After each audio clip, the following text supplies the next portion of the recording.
un homme a été renversé par un chariot élévateur devenu incontrôlable. Les secours sont rapidement arrivés sur les lieux. Ils ont immédiatement examiné l'état d'Eugène. Le conducteur a expliqué qu'il avait bien appuyé sur les freins, mais le chariot n'avait pas réagi. Le chef de l'équipe a aussitôt demandé où Eugène avait mal. Heureusement, il pouvait encore bouger ses 4 membres. Il ne présentait aucun signe de paralysie. Son corps n'avait pas non plus été transpercé, mais il avait de plus en plus de mal à respirer. Ses poumons ne pouvaient presque plus se déployer. Howard dit qu'ils ont déjà essayé et qu'elle est coincée.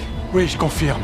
L'état d'Eugène devenait de plus en plus critique. Le chef a remarqué que le chariot était complètement coincé dans le béton. Il a immédiatement demandé à son équipe de dégager le mur pour pouvoir libérer Eugène. Le béton a rapidement été retiré. Le chef a demandé au conducteur de reculer, mais le chariot est resté complètement immobile. Il lui a aussitôt ordonné de couper le moteur. Malheureusement, un nouvel imprévu est survenu. Le moteur était définitivement hors service. Stop!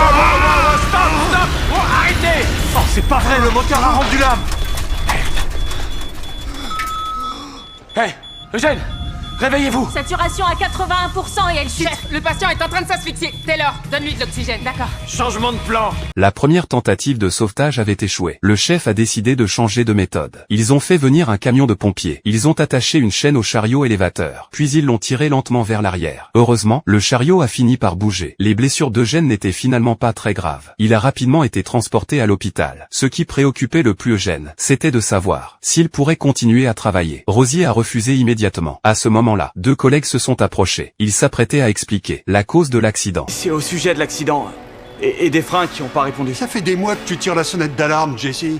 Je crois que j'ai fait plus que tirer la sonnette d'alarme. Tu nous as tous prévenus du danger.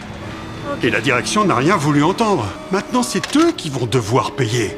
Eugène les a aussitôt interrompus. Avant de partir, il leur a discrètement lancé un regard, comme pour leur faire comprendre de ne rien dire. T'as vu ce que j'ai vu? Il nous a fait... Un clin d'œil. Ouais, c'est clair. Il nous a doublé, cet enfoiré. Je t'avais dit que t'ouvrais trop ta grande bouche.